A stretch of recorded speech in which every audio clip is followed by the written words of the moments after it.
Hello everyone, welcome back to my channel. নিয়ে আসলাম fried rice recipe.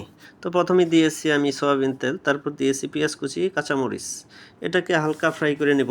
নেওয়ার পর দিয়ে দেবো আমি 6টা ডিম। ডিমটাকে আমি হালকা ফ্রাই করে নেব।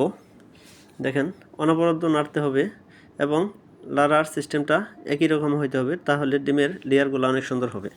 দেখেন, আমার কিন্তু ম্যাক্সিমাম ডিমের লেয়ারগুলা একই রকম হয়েছে, একই ধরনের লাড়ার কারণে। এটাকে সুন্দর করে ফ্রাই করে নিয়ে আমি দিয়ে দিলাম কিছু গাজর কুচি। গাজর কুচিটাকে হালকা ফ্রাই করে নিয়েছি। এরপর দিয়ে দিলাম ক্যাপসিকাম কুচি। এটাকে নিয়ে একটু মিক্স করে নেব সুন্দর করে। মিক্স করে নেওয়ার পর আমি রাইসগুলোকে আগেই রান্না করে রেখেছিলাম 70% বয়েল করে। পানিরটাকে সুন্দর করে জড়াই নিয়েছি, রাইসগুলো দিয়ে দিয়েছি, দিয়ে দিলাম স্বাদ মতো লবণ। এখন এটাকে সুন্দর করে কুক করব আমি 5 থেকে 6 মিনিট।